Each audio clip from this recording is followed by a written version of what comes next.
The ship moves slowly toward the Egyptian coastline. It is late September, 48 BC. The air above the Nile Delta is flat and heavy. On board, a man in his late 50s stands at the rail. He has spent the better part of a year in flight, from Greece, through Asia Minor, now here, to the edge of Egypt, to the court of a teenage king whose goodwill he is counting on, though he has no particular reason to. His name is Gnaeus Pompeius Magnus. Once, that name meant something beyond measure. Pompey the Great, the general who cleared the Mediterranean of pirates in less time than anyone thought possible. The man who brought the Eastern world to heel, who marched Roman legions further into the Caucasus than any soldier before him, who celebrated not one, not two, but 3 formal triumphs in the city of Rome by the time he was 45. A man who, in the years of his prime, had been the most powerful individual in the known world. Now he watches the Egyptian shore and waits for a small boat to come out and escort him in. His wife, Cornelia, stands nearby. She had begged him not to go ashore alone. He told her it was fine. A boat approaches. There are men in it he does not recognize, a Roman officer among them, a man named Lucius Septimius, whom Pompey may have known, distantly, from his campaigns in the east. The men help him into the vessel. They row toward the beach. When the boat scrapes sand, Septimius rises. What happens next takes only a moment. To understand what Pompey the Great was, and what he was trying to become, it helps to understand the world that made him. The Roman Republic had existed, in some form, since the late 6th century BC, when the last of the old Roman kings was expelled and the city reorganized itself around a system of elected officials and a governing senate.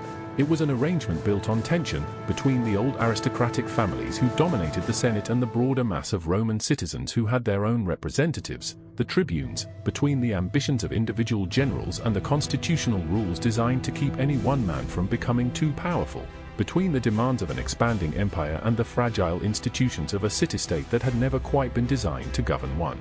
By the time of Pompey's birth, on the 29th of September, 106 BC, Rome had already fought its way to dominance over virtually the entire Mediterranean world. The Italian peninsula was unified under Roman rule. Carthage, Rome's great rival for control of the western Mediterranean, had been destroyed in 146 BC after 3 brutal wars. The Hellenistic kingdoms of the East, the successors of Alexander the Great's empire, were in decline, and Rome's influence was pushing steadily into Greece, Asia Minor, and the Levant. But expansion had come at a cost. The wealth flowing into Rome from conquered territories had enriched the already rich and destabilized the old social order. Small farmers who had served in the legions returned to find their land purchased or absorbed by the great estates of the wealthy. The city of Rome itself was swelling with slaves brought back from the wars, free citizens displaced from their rural livelihoods, and the poor who depended on the state for their survival. The Senate remained firmly in the hands of old conservative families, but a new kind of politician was emerging, one who appealed directly to the people, who understood that the masses could be a force in Roman politics if properly organized. The armies were changing too. For most of Rome's history, military service had been tied to property ownership. A man served because he owned land, because he had a stake in the republic. But the demands of a permanent empire could not be met by seasonal militias. The great general Gaius Marius, who rose to prominence in the 100s BC, formalized what had already been happening in practice. He opened the legions to men who owned nothing, who would serve as professional soldiers for years at a time, and who would look to their commanders, not to the Senate, not to abstract civic duty, for the land grants and settlements they would need when their service ended. This was, in retrospect, the structural change that made everything else possible. Once a Roman general could count on his soldiers' personal loyalty, the old constitutional safeguards against one-man rule became significantly weaker. An army that fought for its commander, rather than for the republic, was a political instrument as much as a military one. Pompey's father understood this instinctively. Gnaeus Pompeius Strabo was the dominant figure in the Picenum region on the Adriatic coast of central Italy, a man of significant wealth, considerable military talent, and few scruples. He rose to the consulship in 89 BC, during the Social War, the conflict in which Rome's Italian allies fought for and eventually won the right to Roman citizenship. Strabo played a prominent role in the siege of Osculum and celebrated a triumph at the end of that year. He was also deeply unpopular in Rome, suspected of corruption, and seemed to spend much of his career maneuvering to keep an army under his personal command regardless of what the Senate wanted. His soldiers, it was said, were more devoted to him than to the state. When he died, in 87 BC, of disease or of something more deliberate, the sources are not entirely clear. His men reportedly desecrated his body in the street. His son was 17 years old. Pompey was 19 when he was first accused of a serious crime. His father's estate had come under scrutiny after Strabo's death. Specifically, there were charges that loot seized during the siege of Osculum had been misappropriated, that public property had made its way into private hands, namely those of the Pompey. Pompey was called to answer for it. He was acquitted. The sources note, with some irony, that within a few days of the verdict he had married Antistia, the daughter of one of the presiding judges. Whether this was coincidence or calculation, no one could quite say. The marriage would not last long and produce no children. It was the first of 5 marriages in a life that was, in other respects, largely devoted to war. The years immediately following his father's death are obscure. Rome in the late 80s BC was in a state of profound instability. 2 great factions were in open conflict, the Marian faction, supporters of the general Gaius Marius and his political heirs, and the Sullan faction, led by Lucius Cornelius Sulla, a brilliant and ruthless general who had served under Marius before becoming his rival and eventual nemesis. In 88 BC, Sulla had done something that had never been done before. He marched his legions on Rome itself, seizing the city by force to secure his political objectives. Marius fled, then returned, then died of natural causes in 86 BC, leaving the faction in the hands of his son and a man named Gnaeus Pompeius Carbo. Pompey, according to Plutarch, spent some of this period in the orbit of the Marian government before fleeing Rome around the time of Cinna's assassination in 84 BC. When Sulla returned from his war in the east in 83 BC, ready to fight the Marians for control of the Republic, Pompey made his choice. He was 23 years old. He raised 3 legions from his father's veterans and clients in Picenum, men who had served under Strabo, who knew the Pompey name and what it meant in that region. He brought these men to Sulla. Sulla, who recognized a useful ally when he saw one, greeted him with full military honors and shortly afterwards arranged for him to marry his stepdaughter, Aemilia, in a gesture of political solidarity. Aemilia was already pregnant by her previous husband, who was still alive. She died in childbirth within months of the marriage. Pompey buried her and kept moving. The war against the Marians went Sulla's way. At the Battle of the Colline Gate, on the 1st of November, 82 BC, Sulla decisively defeated the Marian forces outside Rome. The Republic's civil war appeared to be over. Carbo fled toward North Africa to try to raise a new army. Sulla sent Pompey after him. Pompey pursued Carbo to Sicily, where he was captured and executed on Pompey's orders. It was a calculated act of political violence. Carbo was a consul, a former pillar of Roman political life, and it earned Pompey a nickname among his enemies that would follow him for years. Adulescentulus Carnifex, the young butcher. He was 24 years old. He didn't seem troubled by the label. He went on to conduct a swift campaign in North Africa against Domitius Ahenobarbus, who had allied with the Numidian king Hyarbas. In little more than a month, Pompey defeated both men in rapid succession, capturing and executing each of them. His troops, impressed by the speed and decisiveness of the campaign, saluted him with a word that carried enormous weight in the Roman tradition, Magnus, the Great. Pompey accepted it. He would style himself Gnaeus Pompeius Magnus for the rest of his life. He was also said to bear a physical resemblance to Alexander the Great, a comparison that he appears to have encouraged. Whether the resemblance was genuine or largely a matter of how he chose to present himself, the association with the Macedonian conqueror was not coincidental. Pompey understood reputation as a political instrument. He was already thinking beyond the next campaign. He returned to Italy and refused Sulla's order to disband his army until the dictator agreed to let him hold a triumph. Sulla was not pleased.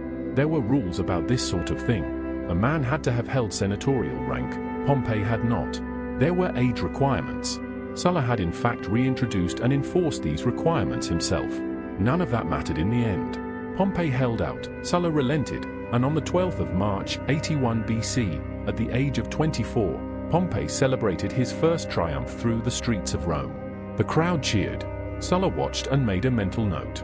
Sulla died in 78 BC, having voluntarily surrendered his dictatorial powers and retired to the Italian countryside. The republic he left behind was not, despite his best efforts, particularly stable.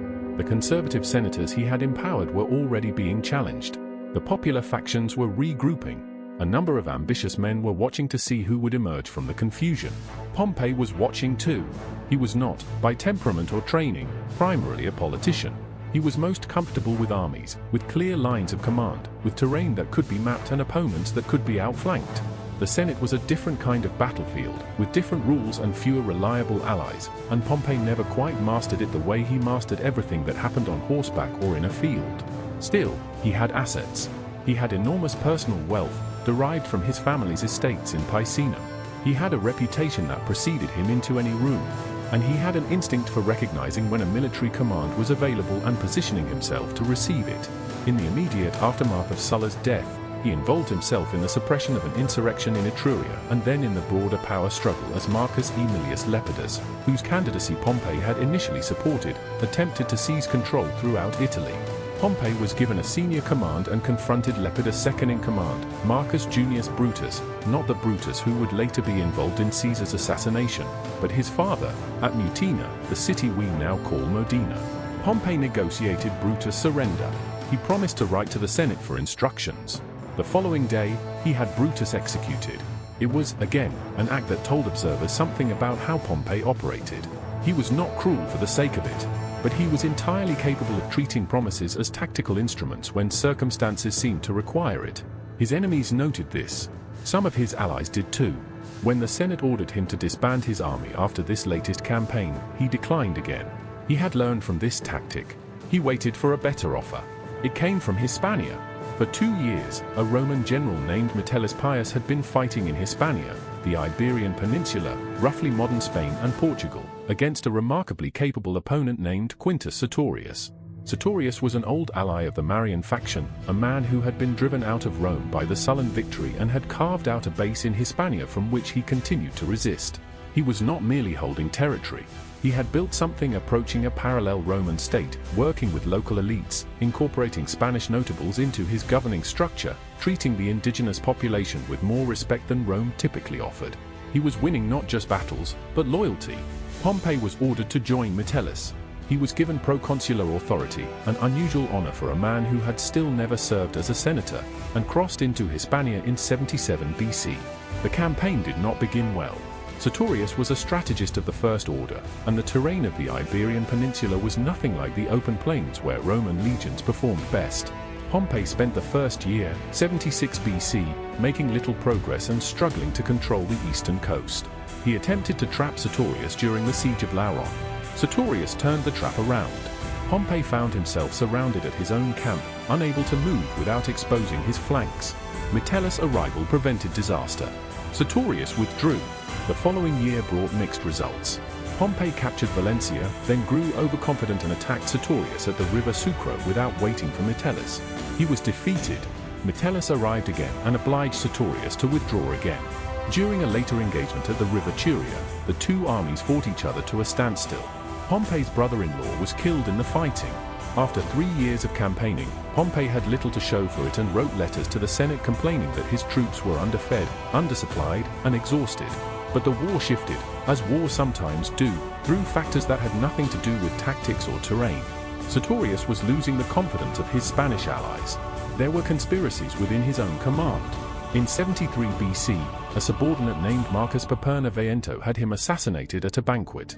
Sertorius, the most dangerous opponent Rome faced in the west during this period, was gone, replaced by a man who had none of his gifts.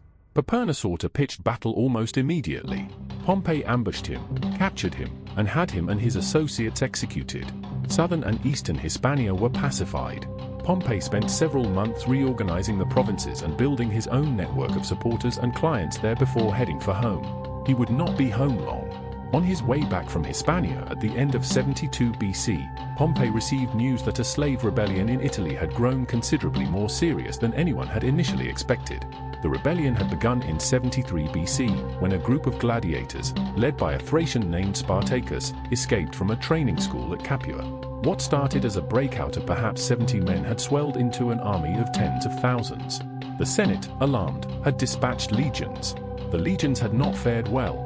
Now a Roman commander named Marcus Licinius Crassus, the man who had fought alongside Pompey in Sulla's civil war and who had grown enormously wealthy in the years since, partly by purchasing the confiscated estates of Sulla's enemies, had been given the task of ending the rebellion. He had 6 legions and was systematically blockading the rebels in the toe of Italy. By the time Pompey's men encountered the remnants of one of Spartacus' columns, the rebellion was already dying. A force of 5,000 survivors ran into Pompey's legions and was destroyed. Pompey wrote to the Senate. He noted that Crassus had won the principal victory, but that he, Pompey, had pulled up the roots of the war. Crassus, who had hoped to claim sole credit, was furious. Both men now stood outside Rome with armies, waiting for their triumphs. It was a tense situation, two powerful generals in close proximity to the capital, with legions behind them, while Rome held its breath. Nothing violent happened. In December 71 BC, Pompey celebrated his second triumph. He and Crassus were then elected jointly as consuls for 70 BC. Pompey was 35 years old. He had never served as a senator. He had held none of the junior magistracies that traditionally preceded a consulship. He was exempted from the age requirements that Sulla had written into law. These facts were not lost on the Senate. They accepted the situation because they did not have a realistic alternative. Pompey used his year as consul to do something that surprised a number of observers. He dismantled one of Sulla's most significant constitutional changes, restoring the full powers of the tribunate. The tribunes, magistrates representing the plebeian classes, had been stripped of much of their authority by Sulla, who viewed them as instruments of dangerous populism. Pompey reversed this. He and Crassus also helped revive the office of censor, which provided another check on consular power. Whether this was genuine commitment to popular governance, political pragmatism, or simply a way of distancing himself from Sulla's legacy is difficult to say with certainty. Probably all three at once. After his consulship, Pompey retired to his estates. His third wife, Mutia Tertia, whom he had married in 79 BC, had given him two sons, Gnaeus and Sextus, and a daughter named Pompeia. He watched Roman politics from a distance and waited. He was good at waiting. He was better at war. The Mediterranean in the 70s and 60s BC was not a safe place to travel. Piracy had been a persistent problem throughout the ancient world, but in the period following Rome's wars with Mithridates and the Seleucid Empire, it had reached a scale that disrupted the grain supply to Rome itself. The pirates operated primarily from Cilicia, the rugged coastal region in what is now southern Turkey, and they had over the decades become increasingly organized and bold. They attacked Roman settlements on land. They captured Roman citizens and held them for ransom. According to Plutarch, when the young Julius Caesar was taken by Cilician pirates on his way to Rhodes in 75 BC, he was so offended by the modesty of his ransom demand that he insisted they charge more. He spent a month with them while the money was raised, composed poetry for their entertainment, told them he would return and crucify them when he was free, and then did exactly that. But for most Romans, encounters with the pirates were not so easily resolved. The grain that fed the city of Rome was brought in from Sicily, Sardinia, and North Africa. When pirates intercepted those supply routes, the effects were felt in the markets and the bread lines of the capital. A number of Roman commanders had attempted to address the problem in a piecemeal way over the years. None had succeeded in eliminating it. In 67 BC, the pirates made their boldest move yet. They attacked the harbor at Ostia, Rome's own port. The Senate recognized that the situation required something more systematic. A tribune named Aulus Gabinius proposed legislation that would give a single commander authority over the entire Mediterranean, as well as up to 50 miles inland from the coast. That commander would have an enormous fleet, vast numbers of men, and the resources to coordinate a comprehensive campaign across every body of water that Rome depended on. The Senate was deeply uncomfortable with this. Giving one man that much authority over that much territory was precisely the kind of arrangement that the Republic's institutions were designed to prevent. The debate was fierce. Some senators pointed out, with evident anxiety, that Pompey was the obvious candidate and that Pompey already had a concerning history of refusing to disband his armies when ordered to. The law passed anyway. The grain supply was too important. The situation was too serious. Pompey received his commission and set to work with characteristic efficiency. His approach was methodical and geographically systematic. He divided the Mediterranean into roughly 15 zones, assigned a subordinate commander to each, and began by securing the western waters, the sea lanes between Rome and the granary provinces of Sicily, Sardinia, and North Africa. With those routes secured, the immediate threat to the food supply was removed. Then, with the western pirates cut off from supplies and reinforcements, he drove east, pushing them back toward their home territory in Cilicia. There, in a decisive naval engagement near the port now known as Alania on the Turkish coast, he cornered the main pirate force and accepted their surrender. Rather than execute them in large numbers, he resettled them in cities along the Cilician coast, including a settlement he renamed Pompeiopolis, the city of Pompeii, in his own honor. He had been given 3 years to solve the pirate problem. He did it in 3 months. The speed of it was remarkable even by his own standards, and by the standards of a republic that had been struggling with the problem for generations. It was the kind of achievement that was difficult to argue with and impossible to take away. He was about to be given a much larger problem. The war against Mithridates VI of Pontus had been going on, with interruptions, for over 20 years. Mithridates was one of Rome's most persistent and capable adversaries, a ruler who spoke, by some accounts, more than 20 languages, who had carefully cultivated immunity to poison by consuming small doses throughout his life, and who had, in 88 BC, orchestrated the killing of an estimated 80,000 Roman and Italian citizens living in Asia Minor in a single coordinated massacre. The episode had made him Rome's most wanted enemy. Sulla had fought him in the 80s BC. Lucullus had been fighting him since 73 BC, with considerable success in the early years before the campaign stalled. Lucullus was a capable general and, in matters of diet, culture, and personal comfort, a man of legendary refinement. He had pushed deep into Pontus, driven Mithridates into exile in Armenia, and defeated the Armenian king Tigranes at the Battle of Tigranocerta in 69 BC.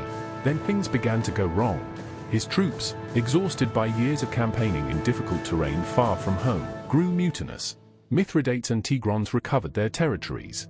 The Senate, losing confidence, began reducing Lucullus' authority.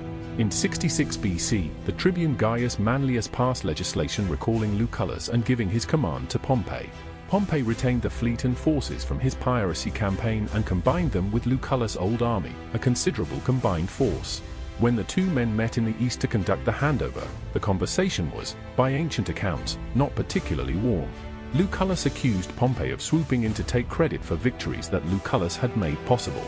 Pompey thought the accusation was unfair.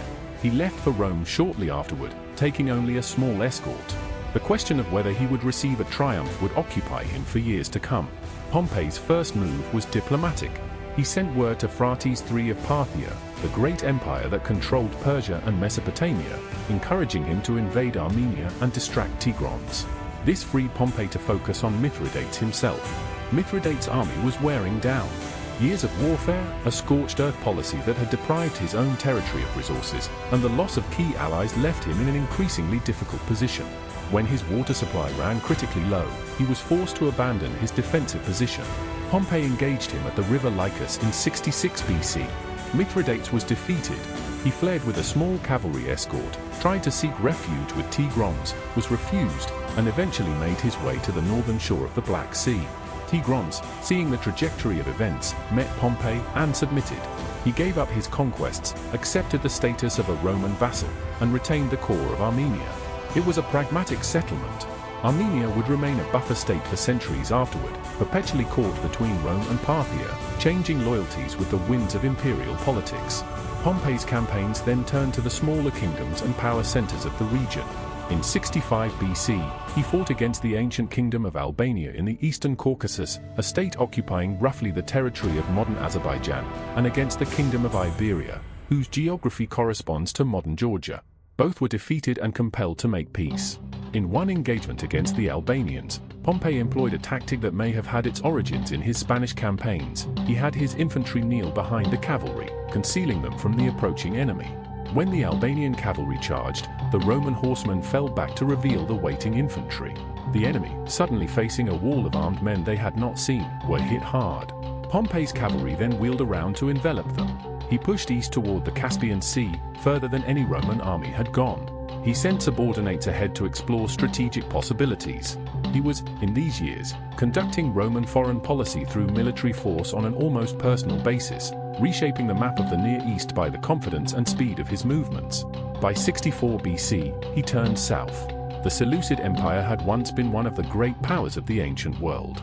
At its height, in the 3rd and 2nd centuries BC, it had controlled a vast territory stretching from the Aegean coast to the borders of India.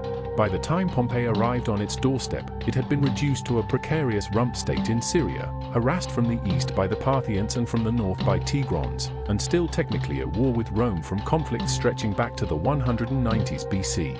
Lucullus had recognized the Seleucid king Antiochus XIII as the legitimate ruler of Syria. Pompey had different plans. Syria was wealthy. Its cities were ancient and prosperous. It was a natural gateway between Rome's Eastern Empire and the trade routes that ran through Arabia toward India. Pompey intended for it to become a Roman province. He waged a swift war against the Seleucids. Antiochus XIII was deposed and killed. Syria was incorporated into the Roman provincial system. Pompey then turned his attention to Judea. The Jewish state in this period was ruled by the Hasmonean dynasty, a line of native rulers who had achieved independence from Seleucid control about a century earlier. But the dynasty was in the middle of a civil war between two brothers, Hyrcanus and Aristobulus. Hyrcanus had allied himself with Aretas, the king of Nabatea, the desert kingdom whose capital at Petra commanded the spice routes between the Mediterranean and Arabia, and Aretas was in the process of besieging Jerusalem in support of Hyrcanus. Pompey arrived in Damascus in the spring of 63 BC and summoned both brothers. He offered a settlement. Hyrcanus was inclined to accept. Aristobulus returned to Jerusalem and initially seemed to prepare for resistance before losing his nerve and surrendering personally. The inhabitants of the city did not surrender with him. They held out for 3 months. When Jerusalem finally fell, Pompey made a decision that would be remembered and discussed for generations. He entered the temple. He went into the inner chamber, the Holy of Holies, that no one but the high priest was permitted to enter. He found it empty. He left everything inside intact. He made no attempt to loot the temple treasury. Then he walked out. Aristobulus was taken prisoner. Hyrcanus was installed as ruler, not as king, but as high priest, and Judea was established as a client state of Rome. The Hasmonean kingdom's independence was effectively over, though it would persist in diminished form for another generation. By 63 BC, Pompey had achieved something extraordinary. He had, within the space of 3 years, reorganized virtually the entire eastern Mediterranean under Roman authority. The pirates were gone. Mithridates was in flight. Tigranes was a vassal. The Seleucids were finished. Judea was a client state. New provinces had been created, client kingdoms established, borders redrawn. Then he received word that Mithridates, surrounded by the failure of his last plans and abandoned by his own son who had risen against him, had ordered one of his bodyguards to kill him. Rome's longest-running war was over. Pompey sailed for Italy in late 62 BC. He landed at Brundisium, the port in the south of the peninsula through which Roman armies traditionally entered and left Italy, and he did something that no one who remembered Sulla could quite take for granted. He disbanded his army. He gave his men their pay. He told them to go home and find their families and wait for news of the land grants they had been promised. He walked into Brundisium and began the journey north to Rome without an armed force at his back. The decision was both politically necessary and personally meaningful. He understood what the sight of Pompey the Great marching on Rome with his legions would have meant to the Senate and to the public. Sulla had done it. Marius had done it. It was how republics ended. Still, the reception in Rome was complicated. A faction within the Senate, led in temperament and reputation by a man named Marcus Porcius Cato, a great-grandson of the famous Cato the Elder and a figure of iron personal principle and exhausting moral consistency, was determined to prevent Pompey from translating his military prestige into permanent political dominance. Cato represented the view that the Republic's traditional institutions had to be defended against all comers, even returning heroes. Especially returning heroes. Pompey had hoped to arrange a marriage alliance with Cato's family. Cato declined, apparently without significant reflection. In September 61 BC, Pompey celebrated his third triumph. It was, by the accounts we have, a magnificent spectacle, 2 days long, coinciding with his 45th birthday. The treasure he brought back from the east was vast. He paid his men generously and deposited an enormous sum into the public treasury. He built himself a house on the Pincian Hill and a large estate outside the city, and he began construction of something Rome had never had before, or a permanent, stone theatre. The theatre of Pompey was designed partly as a monument to his own achievements. It contained a temple to Venus at the top of its tiers of seats, framing the theatre as a form of religious dedications, and partly as a gift to the city. Rome's citizens had long enjoyed theatrical performances, they had just never had a permanent building designed for them. The Senate had historically resisted such structures, worried, perhaps, about the concentrations of population they would create. Pompey built it anyway, on the field of Mars outside the city walls, in a space that was technically outside the traditional city limits. His political priorities were straightforward: land grants for his veterans and official recognition of his reorganization of the eastern provinces. Both ran into resistance in the Senate. Cato and his allies blocked the legislation at every turn. Pompey needed allies. He found them in the two most obvious places. Julius Caesar in the early 60s BC was not yet the figure he would become. He was a gifted orator and a clever politician, well connected to the old Marian network through his family, popular with the urban masses, and deeply in debt from the expense of maintaining the kind of public profile that Roman politics required. He was also, by the time he was elected consul for 59 BC, clearly one of the most capable political operators in Rome. He understood that Pompey needed help passing his legislation, and he was prepared to provide it. Marcus Licinius Crassus, the third member of what modern historians call the First Triumvirate, was the wealthiest man in Rome, a financier and landowner of staggering resources who had always slightly resented Pompey for the way Pompey had claimed credit for the final blow against Spartacus. But Crassus also understood that political alignment with Pompey and Caesar would serve his interests. The three men made an informal arrangement.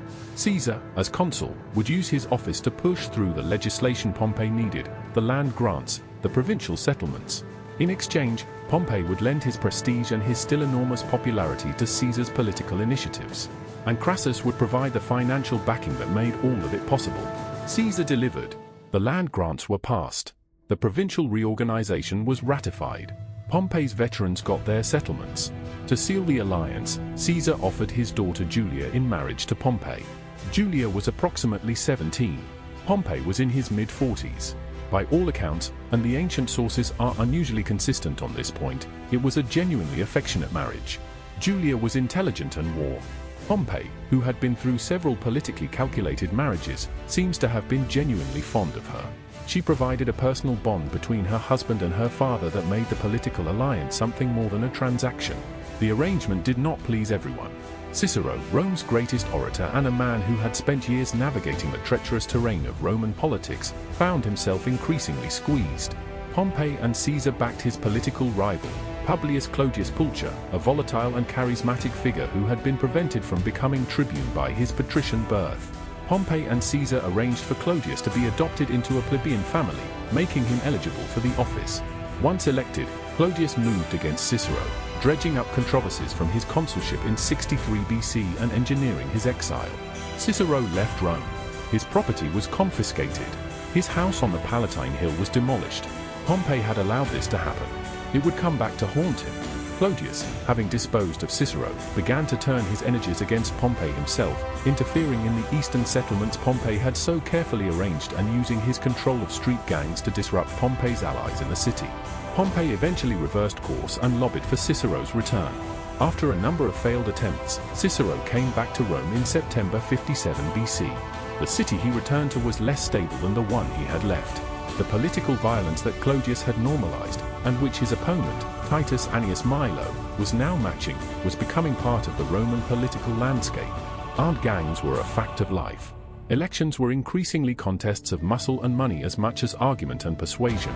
By the mid-50s BC, the balance of the triumvirate was shifting in ways that Pompey could feel but could not quite control. Caesar was in Gaul. He had left Rome after his consulship to take up the governorship he had arranged for himself, and from Gaul he was conducting a series of campaigns that were generating enormous amounts of wealth, enormous numbers of slaves, and, most dangerously, an enormous military reputation. Each season brought new dispatches from the front, another tribe defeated, another city taken, another corner of northern Europe brought under Roman authority. Caesar twice crossed to Britain in 55 and 54 BC, considering its mineral wealth and the feasibility of conquest. The name on everyone's lips was no longer Pompey's. Crassus, meanwhile, had left for Syria in late 55 BC with an army and ambitions. He had watched Caesar and Pompey accumulate military glory and decided that he needed some of his own. He chose to invade Parthia. In June 53 BC, at a place called Carrhae in what is now southeastern Turkey, the Parthian cavalry destroyed his army. Crassus was killed during the negotiations that followed. He was the first of the three men to die, and his death removed the counterbalance that had kept Pompey and Caesar from direct confrontation. At home, in September 54 BC, Julia died in childbirth. The child did not survive either. The personal bond between Pompey and Caesar was severed. Caesar proposed a new marriage alliance. He would take Pompey's daughter Pompeia as his wife, while Pompey could marry Caesar's great-niece Octavia. Pompey declined.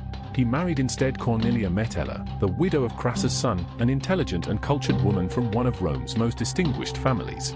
It was politically sensible, but it was not a connection to Caesar.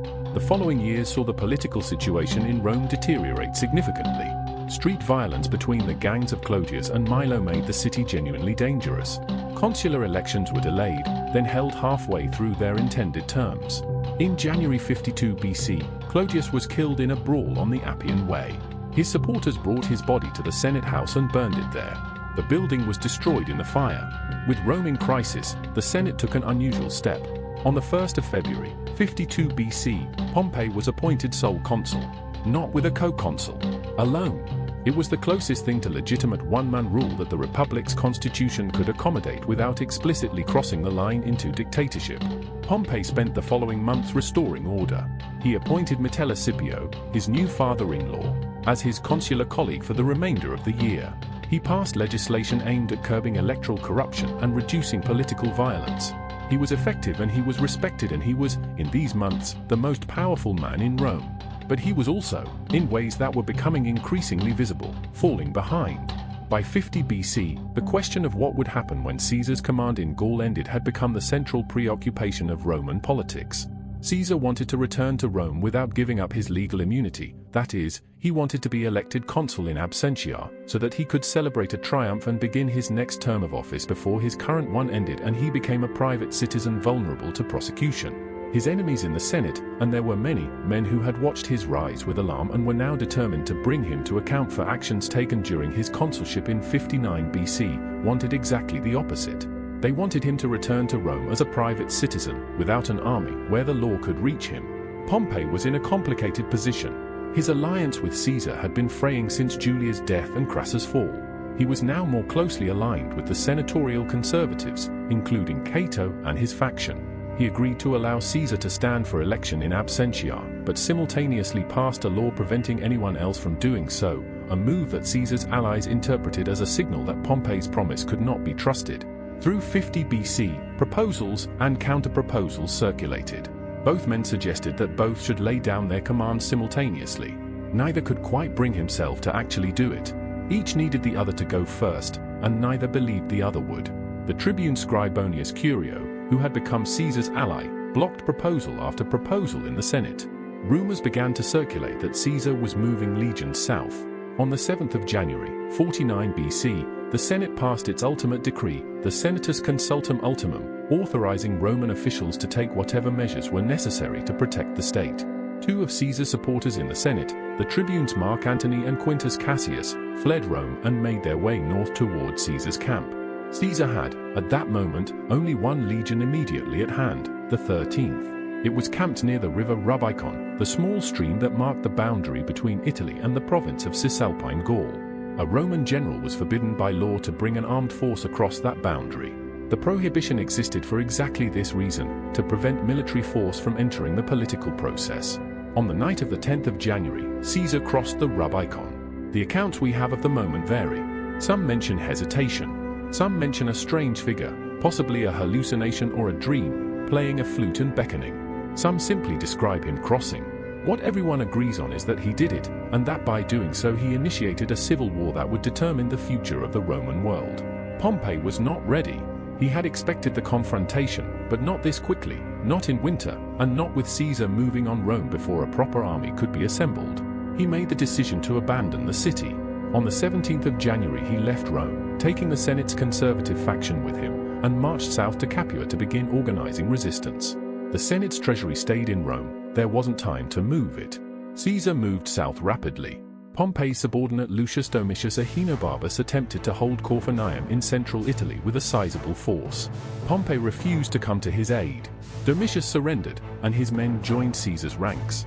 Pompey assembled a fleet at Brundisium and began evacuating his forces across the Adriatic to Greece. Caesar reached the port but arrived too late to stop the crossing. Most of Pompey's army was already gone. The campaign's first phase had gone to Caesar almost by default. For nearly a year, the two men maneuvered. Pompey had Greece. He had the eastern provinces. He had the loyalty of many of Rome's client kings and allied states. He had a large navy. He had time to train and organize a substantial army, drawing forces from across the eastern Mediterranean. His subordinates in Spain threatened Caesar from the west. Caesar moved with the speed that had become his signature. He went to Spain first and defeated Pompey's forces there before they could become a second front. He returned to Rome, organized elections, and then, in January 48 BC, crossed the Adriatic with 15,000 men, less than half his full force. The rest came over in late March with Mark Antony. Pompey might have destroyed them in separate crossings. He came close, but the plan did not quite come together. Through the spring and early summer of 48 BC, the two armies faced each other near the western coast of what is now Albania. Pompey's fleet controlled the sea. Caesar tried to blockade Pompey's army on land. Pompey tried to starve Caesar of supplies. Both men waited, trying to force the other into a mistake. In July, Pompey broke through Caesar's lines and inflicted genuine losses. But he failed to press the advantage, whether from caution, from the reluctance of his cavalry commanders, or from some combination of both is hard to determine from the sources. Caesar later wrote, with perhaps some degree of self-serving exaggeration, that the war would have ended that day if his opponent had known how to win. Both armies then moved east into Thessaly. In August 48 BC, they came to rest on opposite sides of a plain near the city of Pharsalus. Pompey's position was strong. He had the numerical advantage at approximately 38,000 infantry to Caesar's 22,000. His cavalry was superior. He was encamped on higher ground, with the option of waiting Caesar out, letting him run short of supplies and morale. Many of his senators, the conservative politicians who had come east with him, were pressing him to fight, impatient after months of inaction, confident that numbers alone would decide the day. Pompey developed a plan that centered on his cavalry. He would station them on his left flank, where the ground was open. At the critical moment, they would sweep around Caesar's exposed right and roll up his line. It was a reasonable plan. It would likely have worked against many opponents. Caesar anticipated it. He pulled 6 cohorts from his third line and formed them into a hidden reserve on his right flank. When Pompey's cavalry charged and scattered Caesar's own horsemen, they continued into what they expected to be exposed infantry. Instead, they ran into the reserve cohorts, who drove their javelins not into the cavalry but into the faces of the riders. Pompey's cavalry turned. The reserve cohorts pivoted, hitting Pompey's exposed left flank. Caesar threw his third line into the battle. Pompey's army broke. Pompey watched from the center as his forces collapsed. He rode back to his camp, sat inside his tent for a brief time, and then left through the rear before Caesar's men could reach him. He had been defeated. The war was not technically over. There were still substantial forces loyal to him in various parts of the empire, but Pharsalus had been decisive in a way that both men understood. Pompey made for the coast. He gathered some ships and men. He stopped at Mytilene on the island of Lesbos to pick up his wife Cornelia, who had been waiting there for news of the battle. Plutarch records that when she came to the dock, she barely recognized him. He looked, she said, as if he were a defeated man coming to her rather than a man who had gone to war. He needed a safe harbor. He needed a place to rebuild. He considered several options. He had allies in North Africa, client kings in the east, old supporters throughout the territories he had organized in the 60s BC. He thought about going to Parthia. He thought about remaining in the eastern provinces. Eventually, he settled on Egypt. Egypt in 48 BC was governed by the teenage Ptolemy XIII, who was involved in a power struggle with his older sister and co-ruler, Cleopatra VII. The Ptolemaic court was effectively run by a group of royal advisors, and it was these men who received Pompey's request for asylum and deliberated on what to do with it. Their reasoning, as ancient sources reconstruct it, was coldly practical. Pompey was a defeated man. Caesar was victorious. Offending Caesar by sheltering Caesar's enemy was dangerous. Allowing Pompey to remain and potentially rebuild his position in Egypt was also risky. He might use the country as a base, as Sertorius had used Spain. The safest course, from the advisor's perspective, was to kill Pompey before he could create complications, and to present Caesar with a sign of goodwill. They sent a boat out to meet Pompey's ship. Among the men in it was a Roman officer named Lucius Septimius, a man who had served under Pompey during the piracy campaigns 20 years earlier. The boat took Pompey to the beach. The 28th of September, 48 BC, one day before his 58th birthday. When the boat scraped sand, Septimius rose, and Pompey was killed, quickly, at the edge of the water, within sight of his wife's ship. 3 days later, Julius Caesar arrived in Alexandria. He was presented with Pompey's head and his signet ring. By the accounts we have, Caesar wept. Whether the tears were genuine or performed is a question no one can answer with certainty. Caesar had, in many of his actions during the Civil War, tried to present himself as merciful, as a man who spared his defeated enemies rather than prosecuting them to the death. The murder of Pompey had denied him that opportunity. He may have intended, if he had reached Pompey first, to pardon him and use that pardon as evidence of his magnanimity. Pompey's death robbed him of that particular piece of political theatre, or he may simply have mourned a man he had known and worked with for decades, a man who had once been his ally and later his enemy, and who had died at the hands of strangers on a foreign beach. Caesar would rule Rome until his assassination on the 15th of March, 44 BC. The location of that assassination was not the old Senate house, which had burned in the riots after Clodius' death. It was the theatre of Pompey. The irony was noted at the time and has been noted frequently since. The man who had built Rome's first permanent theatre died in it, or rather, was killed in its adjacent meeting chamber, while the Senate gathered in Pompey's monument because their own building was gone. History does not always arrange its ironies with subtlety. Pompey's sons continued to fight.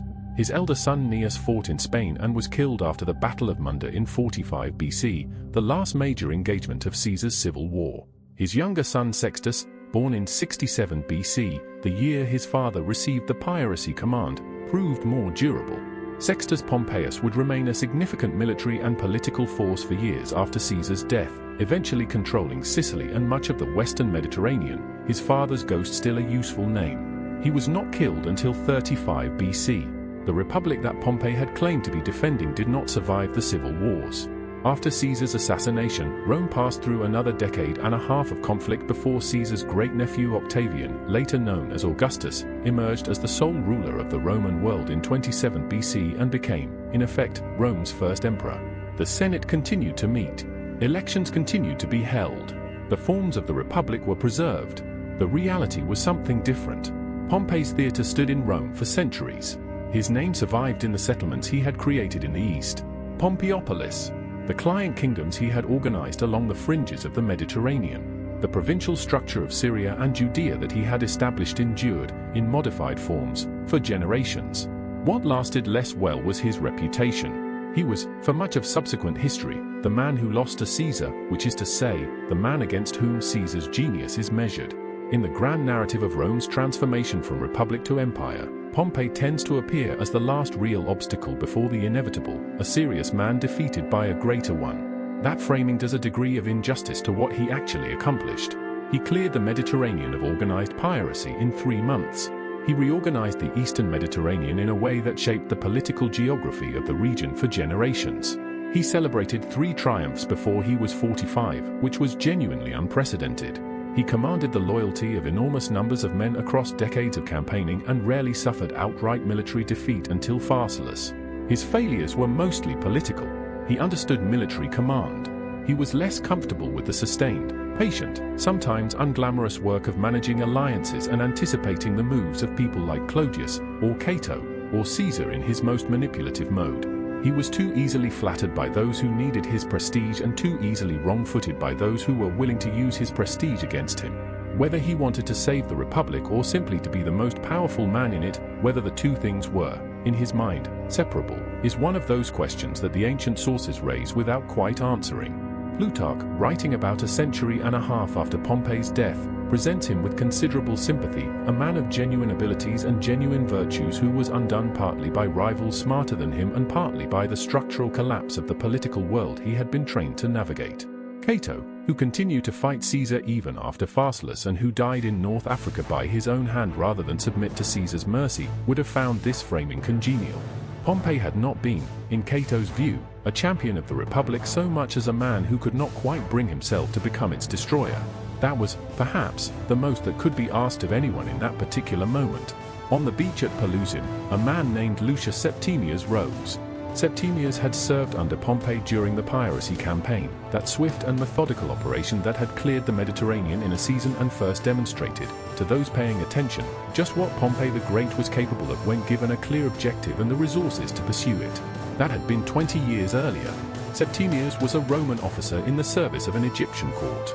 The man stepping off the boat was the most famous general of his generation, and also a man who had just been defeated in a battle he might have won if his cavalry had not run into 6 cohorts he hadn't known were there. What Septimius thought about any of this, the sources do not say. Pompey had spent most of his life in motion. Hispania, Sicily, North Africa, the Caucasus, Judea, the beaches and harbors of the eastern Mediterranean. He had built a city and named it after himself and lived long enough to see it become a footnote to his larger story. He had married 5 times and cultivated powerful alliances and watched them erode. He had held triumphs that brought the city of Rome to a standstill, and had lived to see his own reputation overshadowed by a man who had once been his junior partner. In the end he came to Egypt with a few ships, his wife watching from the rail, hoping that a teenage king's advisors would weigh the calculation in his favor. They didn't. The sea beyond the delta was flat, and the sun was going down, and that was where the story of Gnaeus Pompeius Magnus ended, not in battle, not in a senate house, not in any of the places where he had made history, but at the edge of the water, far from Rome, almost exactly on his birthday.